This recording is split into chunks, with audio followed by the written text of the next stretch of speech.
The global economy is currently bleeding out through a physical wound exactly 34 kilometers wide. This narrow stretch of water is the Strait of Hormuz, and it is holding international supply chains hostage. 39 days into the U.S. Iran conflict, the severity of the blockage is staggering. The Iranian Navy's selective blockade has stranded roughly 2,000 vessels in the Gulf, and non-Iranian transit has collapsed by 95%. This chart shows the immediate global economic fallout. With a fifth of the world's oil trapped, global energy markets are suffocating. Insurance premiums for regional shipping have multiplied by a factor of 50, and Brent crude has spiked to $109 a barrel. To stop the bleeding, Pakistan has stepped in to broker an emergency diplomatic lifeline, a fragile 2-week ceasefire. Now, high-level negotiating teams from Washington and Tehran are arriving in Islamabad. But the physical gridlock out in the ocean perfectly mirrors the diplomatic environment waiting for them. The negotiators are walking into a room where compromise is already blocked. The structural gridlock starts with a severe mismatch on paper. The U.S. 15-point proposal immediately collided with Iran's 10-point counteroffer. These are mutually exclusive maximalist demands.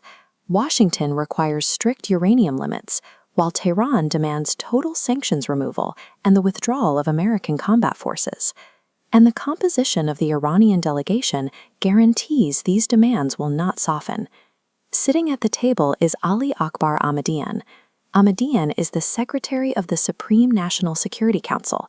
His presence means Iran's hardline security establishment, the IRGC, is actively co-drafting the agreement. Because the military is pre-filtering the terms, rather than waiting to veto them later, the framework is insulated against standard diplomatic concessions. There is no structural path to give ground on core issues. Beyond the text of the treaty, the deadliest hurdle threatening the ceasefire is the parallel war raging miles away in Lebanon. The entire truce is fracturing over a critical geographic dispute regarding what regions the ceasefire actually covers. The Iranian and Pakistani delegations publicly maintain that a halt to military operations in Lebanon is an inseparable, guaranteed condition of the agreement. The U.S. and Israel insist the conflict with Hezbollah is entirely separate. Acting on that position, Israel has just launched its heaviest strikes on Beirut since the conflict began, leaving hundreds dead and overwhelming local hospitals. Without alignment on the basic physical boundaries of the ceasefire, the Islamabad talks are effectively paralyzed. True diplomacy cannot advance inside the negotiating room, while massive airstrikes continue to fall outside its agreed parameters. Iran is wielding the physical blockade as an active diplomatic weapon. Tehran's parliament has moved to formalize control of the waterway, approving a law to collect $2 million transit fees per vessel in rials or cryptocurrency. Iran is deliberately maintaining this global economic devastation to extract maximum leverage at the table. They are holding the world's energy supply chain hostage until the demands of their 10-point plan are met. Behind the rhetoric of a total victory, Washington is facing significant logistical constraints. The March 1 drone strike in Kuwait, which killed 6 soldiers at an unprepared facility, exposed defensive vulnerabilities.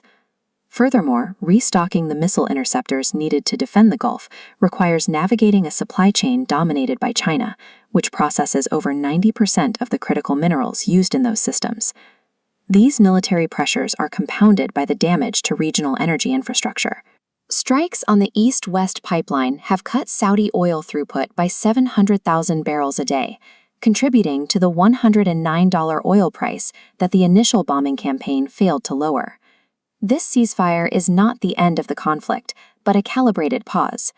Achieving a lasting peace will require untangling this impossible web of economic leverage and proxy violence.